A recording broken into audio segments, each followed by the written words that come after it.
Hello guys. तो फिर हम लोग आज के इस वीडियो लेक्चर में देखेंगे कि लास्ट क्लास में जो हम लोग काइनेटिक मेथड डिस्कस किए थे उसी को कंटिन्यू करेंगे। और काइनेटिक मेथड इंड करने के बाद हम लोग स्टार्ट करेंगे यूज ऑफ आइसोटोप। ठीक है। तो जैसे कि हम लोगों ने काइनेटिक आइसोटोप इफेक्ट मेथड में डिस्कस भी किया था कि बेसिकली काइनेटिक मेथड जो है वो मल्टीपल स्टेप रिएक्शन या फिर सिंगल स्टेप रिएक्शन अगर हो रहा है तो कैसे हो रहा है, इन सारी चीज़ों को कैसे प्रिडिक्ट कर सकते हैं, अगर रेट लॉ दिया हुआ है तो किस तरीके से आप आंसर को लिख सकते हैं ऑल, ये सारी बातें हम लोगों ने डिस्कस किया था। तो और हम लोग इस चर्चा को आगे बढ़ाते हुए हम लोग एक पॉइंट और लिख सकते हैं काइनेटिक मेथड में कि basically kinetic method kinetic method is generalization for या it is a generalization for kinetic method is generalization for multiple step reaction multiple step reaction. ये मल्टीपल स्टेप रिएक्शन के लिए ज़्यादा जनरलाइज है। जैसे मैं अब बहुत ही फंडामेंटल बताऊंगा जो कि आपको समझ में आ जाएगा। जैसे मान लीजिए कि मैंने एक रिएक्शन लिखा है, let's say A plus B plus C is giving you product let's say P. ठीक है, कि ये एक रिएक्शन दिया हुआ है और इस रिएक्शन में आपको दो स्टेप भी क्या क्या पॉसिबिलिटी हो सकते हैं वो सब मैं लिख रहा हूँ। या फिर इक्वेशन में ऑलरेडी दिया हुआ है कि यार ए प्लस बी है ना इज गिविंग यू इंटरमीडिएट आई। ठीक है, तो ये रिएक्शन K1 और बैकवर्ड भी आ सकता है तो K इनवर्स लाइक दिस। और ये क्वेश्चन में मेंशन भी है कि ये जो है ये स्टेप जो है फास्ट स्टेप है।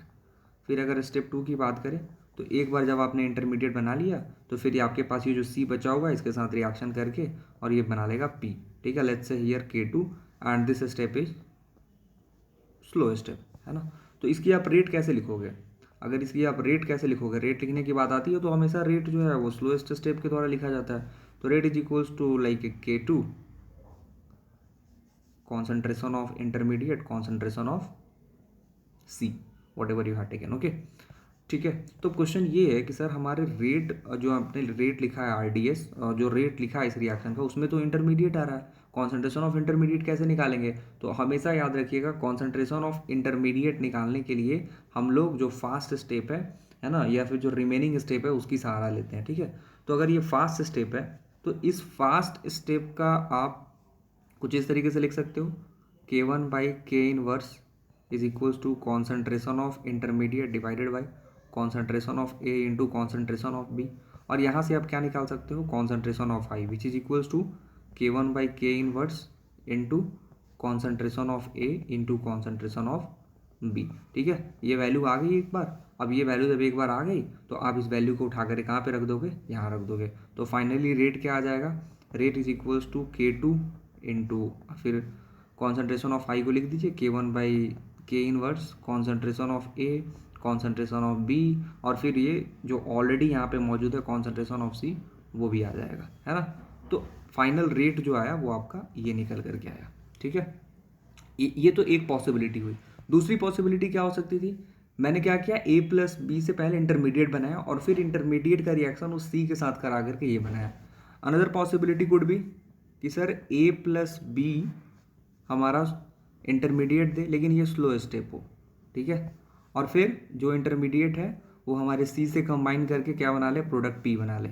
ठीक है, ये एक अनदर पॉसिबिलिटी है ना। लेकिन हो तो रहा है ये भी क्या मल्टीपल स्टेप में हो रहा है ना, दो स्टेप में हो रहा है। ठीक है, तो अगर इस पर्टिकुलर कंडीशन को मद्देनजर रखते हुए मैं पूछूँ रेट क्या लिखोगे आप, तो यहाँ पे रेट क्या लिखोगे, रेट इज इक्वल्स टू के जो स्लोएस्ट स्टेप है वो यही है के concentration of A concentration of B. ठीक है, ये लिखोगे आप। अब यहाँ पे कोई भी इंटरमीडिएट वगैरह जो है वो रेट में इन्वॉल्व नहीं है तो हम लोग उसको नहीं निकालेंगे। तो इस दो रिएक्शन से आपको क्या सीखने के लिए मिला, मतलब ये दो पॉसिबिलिटी लिया मैंने, एक ऊपर वाला पॉसिबिलिटी एक नीचे वाला पॉसिबिलिटी। अगर आप ध्यान से देखोगे ना तो फॉर बिकॉज मैंने ऑलरेडी जनरलाइज कर दिया कि काइनेटिक मेथड जो है वो मल्टीपल स्टेप रिएक्शन के लिए ज़्यादातर देखा गया है ना। तो multiple for multiple step reaction if all reactant appear in rate law then ये बहुत मैं इंपॉर्टेंट पॉइंट बता रहा हूँ, then first step is fast step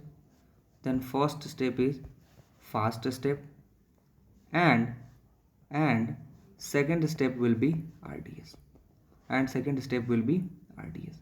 ये बात मैं क्यों लिखा हूँ वो आपको समझ में आ जाएगा, क्योंकि मैंने ऑलरेडी आपको एग्जाम्पल दे रखा है, क्योंकि दोनों मल्टीपल स्टेप रिएक्शन है, दोनों पॉसिबिलिटी जो लिया है। फर्स्ट पॉसिबिलिटी में आप क्या देखोगे, फर्स्ट पॉसिबिलिटी में आप देखोगे कि मैंने A+B से पहले इंटरमीडिएट बनाया जो कि फास्ट स्टेप था, ठीक है, और फिर इंटरमीडिएट का रिएक्शन C के साथ करा करके प्रोडक्ट बनाया हूँ जो कि मैं बोल रहा हूँ स्लो स्टेप, ये ऑलरेडी मैं बोल रहा हूँ, ठीक है। तो फाइनली ये जब कंडीशन मैंने लिया था तो हमारा जो रेट आया था उस रेट में आप देख सकते हो A B C तीनों पे डिपेंड कर रहा है, मतलब जो हमने जो रिएक्शन लिया था उसमें A+B+C था रिएक्टेंट साइड में, तो इन तीनों पे डिपेंड कर रहा है। तो वही बात को मैंने यहाँ पे समराइज करके लिखा है कि for multiple step reaction if all reactant appear in rate law then first step is RDS, ये बहुत इंपॉर्टेंट है। और सेकेंड स्टेप जो होता है वो first step will be fast और सेकेंड स्टेप क्या होता है, RDS होता है, ठीक है। But if some same reactant, या फिर ऐसे लिख लीजिए if some reactant not appear in rate law, then the first step is RDS, then first step is RDS and second step will be fast, step will be fast। देखिए ये important line है, the first step is RDS, second, ये कब use करना है, जब कोई reactant missing हो आपके रेट लॉ में। जैसे देखो ना यहाँ पे अगर आप ध्यान से देखो तो रिएक्शन वही था, आप सेकेंड पॉसिबिलिटी की बात करते हो, तो सेकेंड पॉसिबिलिटी के लिए रेट हमारा क्या निकल के आया है, रेट निकल के आया है K concentration of A to B, मतलब सिर्फ दो ही चीज़ पे डिपेंड कर रहा है, C तो है ही नहीं हमारे पास क्योंकि C तो फास्ट स्टेप में चला गया है ना। तो ये इस तरीके से आप जो है ना आइडेंटिफाई कर सकते हो, ठीक है। जैसे मान लीजिए, तो ये बहुत इंपॉर्टेंट कंक्लूजन मैंने लिखा है यहाँ पे, ये अगर कंक्लूजन आपने याद रख लिया तो सारे क्वेश्चन आप सॉल्व कर लोगे, ठीक है। चलो एक क्वेश्चन भी कर लेते हैं हम लोग। Let's suppose that 2 moles of PHC double bond OH, you have benzaldehyde and you have base OH minus, है ना। तो आपको ये क्वेश्चन में प्रोडक्ट ऑलरेडी बना करके दिया हुआ है, आपको मेहनत नहीं करना है, and you all are familiar with this reaction, this is Cannizzaro reaction, ठीक है। और इस कैनिजारो रिएक्शन के लिए रेट भी आपको दे रखा है, रेट दे रखा है कि PHCHO power 2 concentration of OH minus, है ना। अब बोल रहा है इसको एक्सप्लेन करो ये कैसे ये आया ऑल ये सब। तो सबसे पहले आप अपने सॉल्यूशन में क्या लिखोगे, है ना। तो आपके पास है 2 मोल लिया, तो पहले आप 1 मोल लोगे PHC double bond OH। First step में क्या हुआ होगा, OH माइनस आया होगा, है ना। OH माइनस इस कार्बोनिल पोजीशन पर अटैक करेगा, ये बॉन्ड ओपन हो जाएगा, है ना। और ये K1 और बैकवर्ड डायरेक्शन में भी जा सकता है K इनवर्स। तो अब क्या लिखोगे PHCO पे माइनस, यहाँ पे आ गया OH और फिर ये आ गया H, ठीक है। ये तो अपना हो गया ये फर्स्ट स्टेप। सेकेंड स्टेप में क्या हुआ होगा, PHCO पे माइनस, है ना, यहाँ पे H, यहाँ पे OH प्लस, फिर second mole you will use, क्योंकि अभी तक एक ही मोल यूज किया था, सेकेंड मोल आप यहाँ पे यूज करोगे तो क्या होगा, ये हाइड्राइड आयन यहाँ से निकलेगा, इस कार्बन पे अटैक करेगा, कार्बोनिल कार्बन पे, और ये ऊपर की तरफ खुल जाएगा, ठीक है। तो ये जो स्टेप होता है ना, ये स्लोएस्ट स्टेप होता है, क्योंकि ये माइग्रेशन हो रहा है H माइनस का, यहाँ से एक स्ट्रॉन्ग बॉन्ड को तोड़ करके बाहर निकालना और तब अटैक कराना है। तो ये बेसिकली एक स्लोएस्ट स्टेप है, ठीक है। ये K2 है ना, and here what will you get, PH of course CH2, H minus जा रहा है यहाँ पे अटैच हो रहा है, और oxygen will get negative charge plus इस तरीके से दिखाना पड़ेगा PHCOOH बेंजोइक एसिड, ठीक है। तो ये आपने यहाँ पे कैसे इतना दिखाया, ठीक है। फिर उसके बाद आप इसकी रेट कैसे, इसका मतलब ये हुआ कि फर्स्ट स्टेप क्या है, फर्स्ट स्टेप हमारा जो है वो स्लोएस्ट स्टेप है। फर्स्ट स्टेप कैसा है, first step is the fast, first step is fast. तो अगर आप रेट की बात करो तो रेट कैसे लिखोगे, rate is equals to let's say K2 PHCHO, जो स्लोएस्ट स्टेप है उसी के अकॉर्डिंग लिखना है, मतलब इसके अकॉर्डिंग लिखना है, then after PHCOH O minus and then H, ठीक है।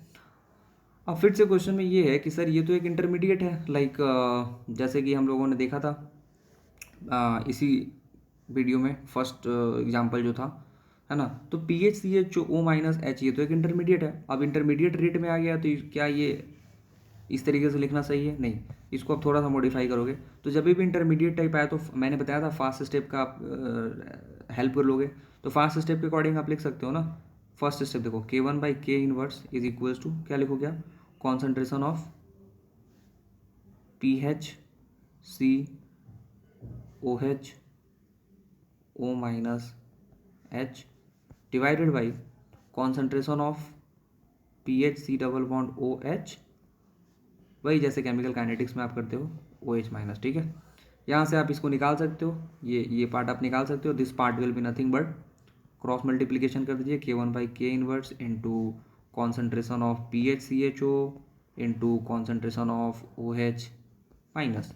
और फिर फाइनली जब आप रेट लिखोगे तो रेट इज इक्वल टू क्या लिखोगे, उसमें सब्सटीट्यूट कर दो K2, पहले से इसमें क्या P H C H O पहले से लिखा हुआ है तो आप लिख लो P H C H O, और फिर इस पर्टिकुलर जगह पे आप क्या लिखोगे, ये वाली चीज़ जो अभी मैंने यहाँ पे निकाली है, इस चीज़ को यहाँ पे आप सब्सटीट्यूट कर दो। यहाँ पे क्या हो जाएगा K1 बाई के inverse P H C H O and then O H minus. ठीक है, और उसके बाद ये सब क्या है, ये तो कांस्टेंट है, ये सब भी कांस्टेंट है, तो इस सब के बदले मैं के डैश लिख दे रहा हूँ। और P H C H O कितनी बार आया, 2 बार आया, तो P H C H O to the power 2 and then O H minus. तो ये आपको क्या करना था, इस तरीके से इसको वेरीफाई करना था। देखिए वेरीफाई कर दिया मैंने, इसी रेट लॉ को यहाँ पे बताना था कि कैसे आया ये सारी चीज़ें। तो ये है। अब यहाँ पे हम लोग डिस्कस करेंगे काइनेटिक जो हमारे पास मेथड है इसकी लिमिटेशन क्या है। लिमिटेशन ऑफ, ये बहुत इंपॉर्टेंट है, लिमिटेशन ऑफ काइनेटिक स्टडी। ये जो काइनेटिक स्टडी वाला जो पार्ट है फर्स्ट वाला, इसकी लिमिटेशन क्या है, इसकी बहुत एक बड़ी ड्रॉबैक ये है, जैसे मान लीजिए कि मेरे पास एक रिएक्शन है A प्लस बी, और ये B जो है हमारे पास बहुत ही एक्सेस अमाउंट में, A plus B is giving you product P। तो जब आप इसके लिए आपने रेट लिखा तो आपने लिखा K कॉन्सेंट्रेशन ऑफ A और कॉन्सेंट्रेशन ऑफ B पे भी डिपेंड कर रहा है। लेकिन सवाल ये है कि ये जो हमारे पास B जो अवेलेबल है ये बहुत ही एक्सेस अमाउंट में अवेलेबल है। ठीक है, बहुत ही एक्सेस अमाउंट में अवेलेबल है। ठीक है, तो इसका मतलब ये हुआ, इट्स लाइक कि जैसे मान लो ना कि अगर मान लो कि आप 180 ग्राम ग्लूकोज ले रहे हो 1 लीटर ऑफ वाटर में, तो किसकी मोलारिटी क्या है, अगर वाटर की मोलारिटी हम लोग देखें तो 55.55 मोलारिटी है ना, और उसमें आप ले कितना रहे हो 180 ग्राम ग्लूकोज, तो बहुत कम अमाउंट में ले रहे हो ना। तो उस पर्टिकुलर रेस्पेक्ट में 1 मोल के रेस्पेक्ट में 55.55 तो बहुत ज़्यादा है ना। तो उस कंडीशन में क्या होगा, वाटर जो आपने ले रहे हो बहुत ही एक्सेस अमाउंट में, तो वो भी एक एज अ कांस्टेंट की तरह ट्रीट किया जाएगा, और ऑलरेडी के है तो इसको मैं क्या लिख सकता हूँ के डैश ए। और ये चीज़ आपने काइनेटिक्स में भी पढ़ा होगा है ना।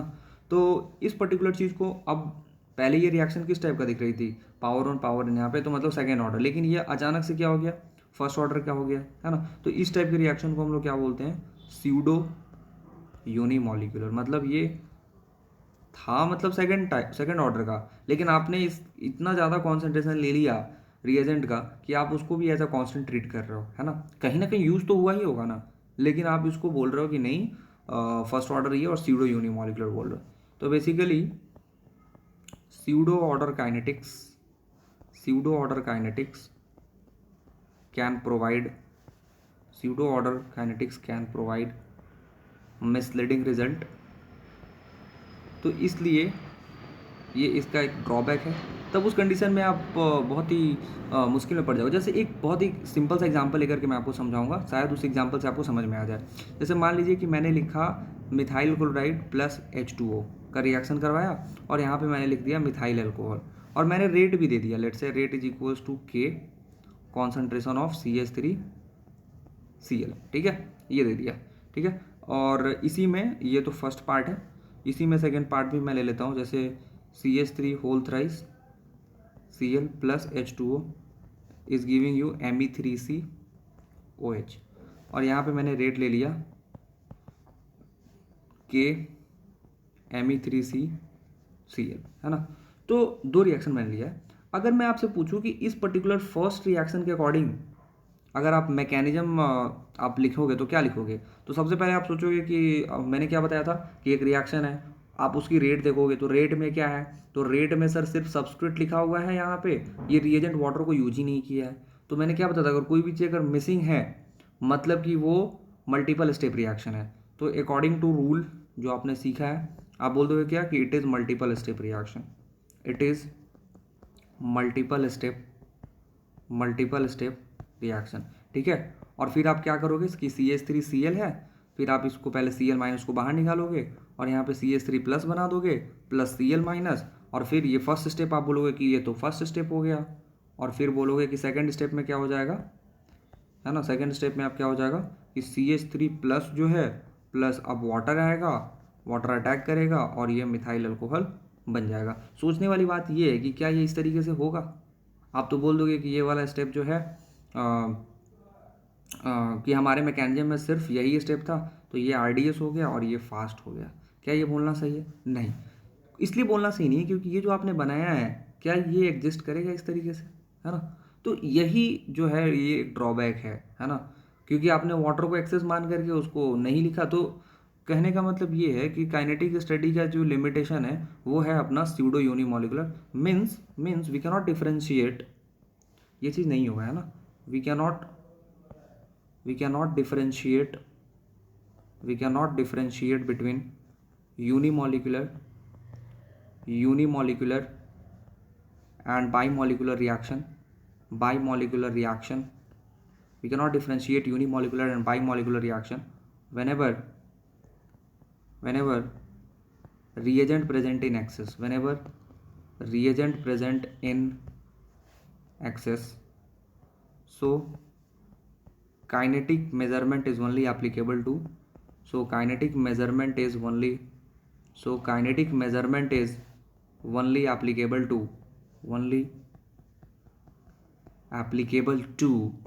सिंपल रिएक्शन, ठीक है। तो ये एक बहुत ही मेजर ड्रॉबैक था।